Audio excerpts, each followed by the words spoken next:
हमने परमेश्वर के महत्व को दो और दो चार समझा ही नहीं अभी तक। पता नहीं कितने सारे गहरे गहरे प्रचार मैंने कर दिए, कितनी साधारण बातें भी बता दी, गहरी बातें बता दी, परंतु बुनियादी सी बात है, वो छोटी सी बात है कि परमेश्वर आदर के योग्य परमेश्वर है। तो हमें कैसे परमेश्वर की उपस्थिति में आना? समय से पहले आना। कलीसिया जहां पर लगती है ना, फिर वहां का परिवार जो होता है वही जिम्मेदारी बन जाती है कि वो लोग दरी बिछाएं, कुर्सी लगाएं, बाकी लोग फिर आराम से बाद में आते हैं। यहां पर समय से पहले आना, ये है 2 और 2, सिंपल मैथमेटिक्स है बिल्कुल। अगर हम परमेश्वर का आदर करते हैं तो हम समय पर आएंगे। जब हम यहां पर आते हैं तो हमें परमेश्वर का आदर करते हुए आना है। मैं देखता हूं कि संसारिकता इतनी ज्यादा भर गई है कि जब हम कलीसिया में आते हैं तब तो वचन याद करके भी बोलते हैं, तब तो हम गीत भी गाते हैं, हम प्रार्थना भी करते हैं, लेकिन हफ्ते के बीच में जो जीवन चल रहा है, हमारा व्यक्तिगत जीवन जो चल रहा है, जो कलीसिया से छुपा हुआ है, जो सिर्फ हमारे घर के लोग जानते हैं, उस जगह पर हमारी गवाही इतनी खराब है कि कोई संसारिक व्यक्ति में और हम में कोई अंतर नहीं है।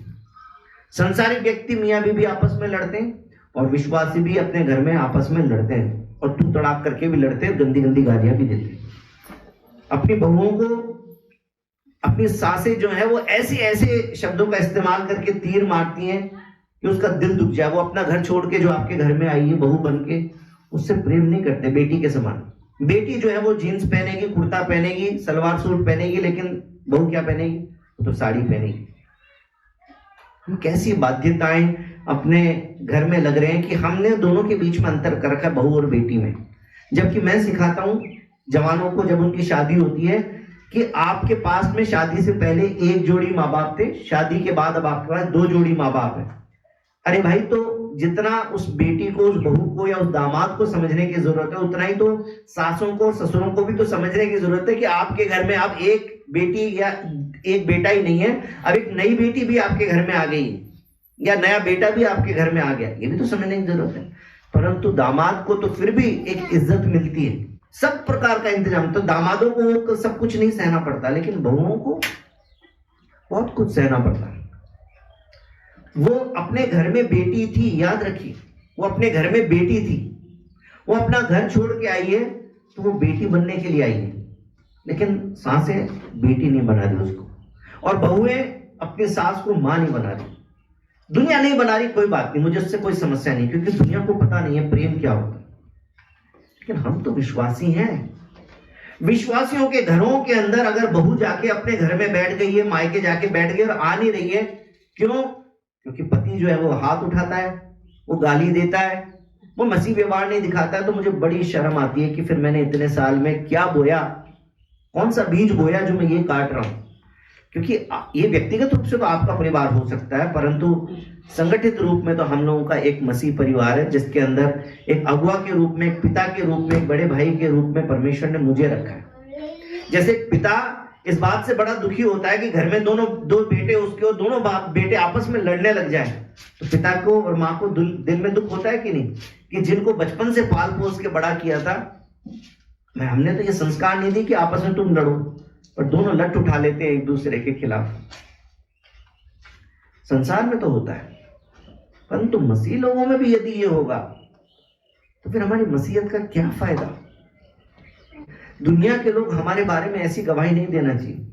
हमारी गवाही इतनी मजबूत होना चाहिए, जैसे हमने बीते दिनों में बाइबल में सीखा कि हमारी हाँ का मतलब हाँ, ना का मतलब ना, चाहे घर में हो चाहे बाहर हो, हमारी गवाही इतनी अच्छी हो कि कोई भी व्यक्ति, कभी भी हमको डर ना लगे कि वो मेरे बारे में क्या गवाही देगा। जैसे भी बोल रही थी कि बहन ने नेगेटिव गवाही दे दी, विरोध में गवाही दे दी, लेकिन मसीह लोगों का जीवन और स्वभाव इतना अच्छा होना चाहिए कि हमारे बारे में कोई गवाही दे तो उसके पास में नेगेटिव शब्द हो ही ना हमारे बारे में बोलने के लिए। ये गवाही मसीह लोगों की होनी चाहिए। इस गांव में आप जितने लोग हैं, ये अंधकार में एक दीपक के समान है। बाइबल में लिखा हुआ है, मैं नहीं बोल रहा, सिर्फ बाइबल में लिखा है कि अंधकार में आप दीपक के समान हैं। और आटे में नमक के समान है। इस पूरे गांव का स्वाद जो है वो बदलेगा, तो इसलिए बदलेगा क्योंकि आप यहां पर हैं। है आपके पास विश्वास? नहीं है। क्यों नहीं है मालूम है? क्योंकि आप लोग मसीह के हिसाब से जीवन नहीं जीते।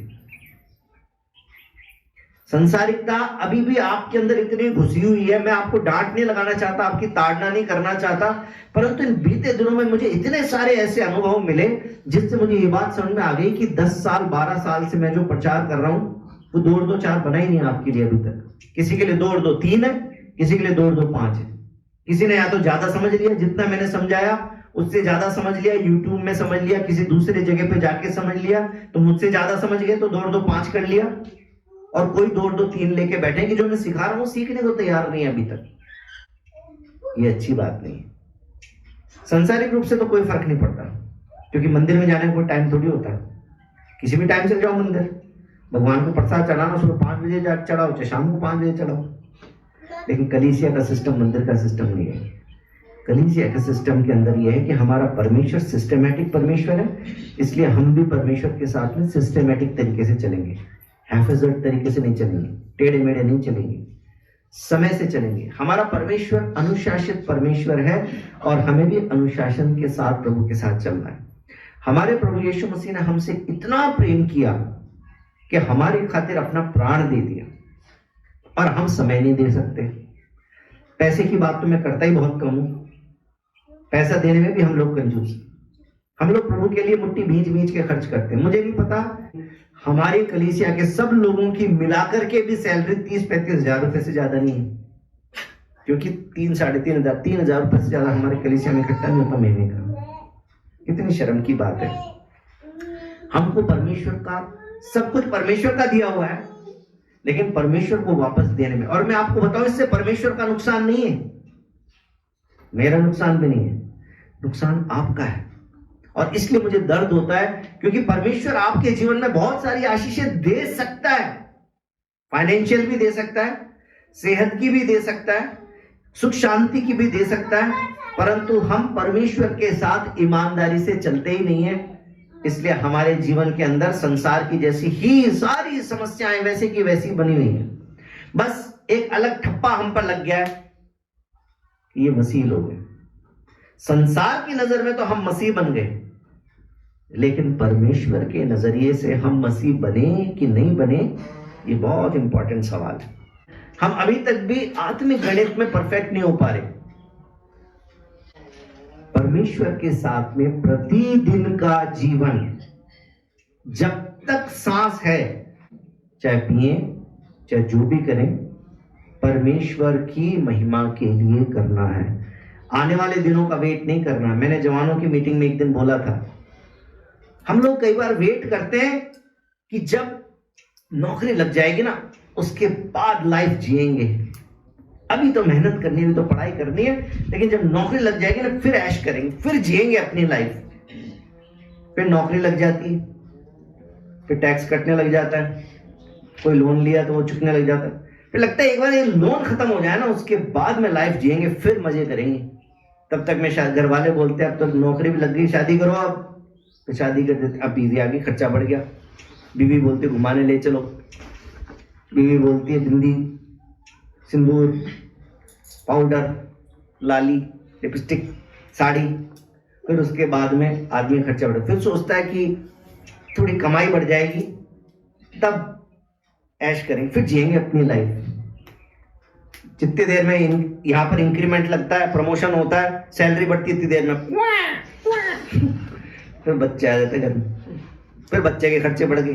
फिर आदमी सोचता है अभी तो बच्चों का खर्चा करना, बच्चे थोड़े बड़े हो जाएं, ये एक बार कॉलेज चले जाएं, उसके बाद मियाँ बीवी ऐश करेंगे। मैं आपको ज्यादा डिटेल में नहीं ले जा रहा, ये सब आपका अनुभव है। आपने भी सोचा होगा कि बस अब अपनी जिंदगी जिएंगे, लेकिन वो समय कभी नहीं आता। अगर ऐसा मौका ढूंढने की कोशिश करेंगे जब सब कुछ परफेक्ट हो जाएगा, फिर प्रभु के लिए जिएंगे, फिर अच्छा जीवन जिएंगे, अभी तो थोड़ा कॉम्प्रोमाइज चल रहा, वो दिन कभी नहीं आएगा। जीना है तो आज से जीना है, आज निर्णय करना पड़ेगा कि मुझे प्रभु के लिए जीना है। जो छोड़ना है तो ये नहीं कि कल छोड़ेंगे, जो छोड़ना है वो आज छोड़ना है। नहीं तो बाइबल में लिखा है कि परमेश्वर धधकती हुई आग है। परमेश्वर के साथ में मखौल नहीं करते। वो परमेश्वर अनुग्रहकारी है, इसलिए क्रोध देने में, क्रोध करने में और हमको दंड देने में जब थोड़ी सी देरी करता है तो हम फायदा नहीं उठा सकते, क्योंकि बाइबल में लिखा है कि तुम अपने आंखों के देखने के हिसाब से करो, अपने मन की मर्जी से जियो, परंतु याद रखो एक दिन तुम्हारा न्याय किया जाएगा। संसार के जैसे जीवन नहीं जीना है, प्रभु के लिए जीवन जीना है। बोले यीशु मसीह की।